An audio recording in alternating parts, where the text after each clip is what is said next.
Hi hello வணக்கம். ஜித்து அஸ்ரப் டைரக்ஷன்ல மலையாளத்துல 2025 ரிலீஸ் ஆன ஆபீசர் ஆன் டியூட்டி இந்த படத்தோட ஸ்டோரி பத்தி பார்ப்போம். இந்த படத்தோட ஸ்டோரி பார்க்கறதுக்கு முன்னாடி நம்ம சேனலை சப்ஸ்கிரைப் பண்ணி வச்சுக்கோங்க. அப்பதான் நான் போடுற வீடியோ உங்களுக்கு வந்து கிடைக்கும். ஆபீசர் ஆன் டியூட்டி இந்த படத்தோட ஸ்டோரி என்னன்னு பாத்தீங்கன்னா, ஓபனிங்ல ஒரு சின்ன கேஸா வெளியாகிற ஒரு கேஸ். அந்த கேஸ் என்னன்னு பாத்தீங்கன்னா, ஒரு கடையில போலி செயினை வச்சு காசு வாங்கிட்டாங்க அப்படின்னு ஒரு சின்ன விஷயத்த வந்து இன்ஸ்பெக்டர் சொல்லுவாங்க. அந்த சின்ன விஷயம் எவ்வளவு பெரிய ஒரு இஷ்யூவா முடியும் அப்படிங்கறத இந்த படத்தினுடைய கதை. இந்த படத்தினுடைய கதை என்னன்னு நம்ம சொல்றதுக்கு முன்னாடி, இந்த படம் வந்து ஒரு கிரைம் த்ரில்லர் படம்.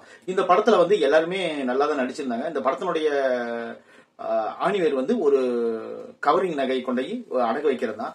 அந்த அடகு வச்ச கடையில அது போல ஒரு 3 கவரிங் நகை இருக்கு. அந்த 3லயும் யார் யாருது அப்படின்னு சொல்லி கண்டுபிடிப்பாங்க. அதுக்கப்புறம் அந்த கேஸ் வந்து ஒரு போக்சோ கேஸா மாறும். அதுக்கப்புறம் அது ஒரு கொலை கேஸா மாறும். அது வந்து இரட்டை கொலையா மாறும். அந்த இரட்டை கொலை கேஸ்ல வந்து யார் சம்பந்தப்பட்டிருக்காங்கன்னு பாத்தீங்கன்னா, ஒரு 4 ஸ்டூடெண்ட் வருவாங்க. அந்த 4 ஸ்டூடெண்ட்டுக்குள்ளயும் என்னதுன்னா, அவங்க எதனால அந்த மாதிரி மாறுறாங்கன்னு சொல்லி பார்ப்பாங்க.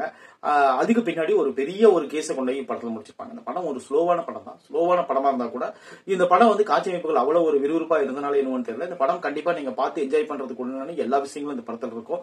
அது போல இந்த படம் வந்து ஒரு 18+ படம் தான். அதுக்கு காரணம் வந்து ரத்தம் தெரிக்கக்கூடிய காட்சிகள் தான் இருக்கு, மத்தபடி எதுவும் இல்ல.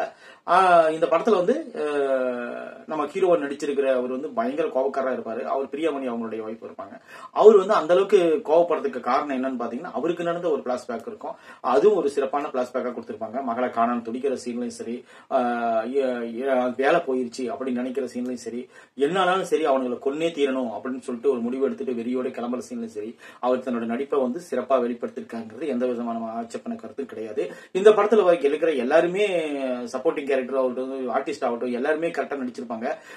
மியூசிக் அந்த அளவுக்கு உண்மையிலே நல்லா இருக்கும். ஒரு கிரைம் த்ரில்லர் படம் எனக்கு வேணும் அப்படின்னு நினைக்கிறவங்க கண்டிப்பா இந்த படத்தை நீங்க பாத்தீங்கன்னா உங்களுக்கு வந்து ஒரு நல்ல ஒரு என்டர்டைன்மெண்டான ஒரு விஷயமா இருக்கும். ஆனா கொஞ்சம் ஸ்லோ தான் இந்த படம். இந்த படத்தை பார்த்து என்ஜாய் பண்ணக்கூடிய எல்லா விஷயங்களும் இந்த படத்துல இருக்கு. நீங்க டைம் கிடைச்சா இந்த படத்தை நீங்க பாருங்க.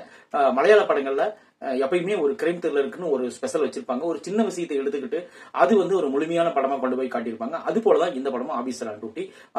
நல்லா இருக்கு இந்த படம். இந்த படத்துக்கு வந்து நம்ம சப்போர்ட்டிங் பண்ணுவோம். நிறைய பேர் பாருங்க, நல்லா இருக்கு படம். தேங்க்யூ.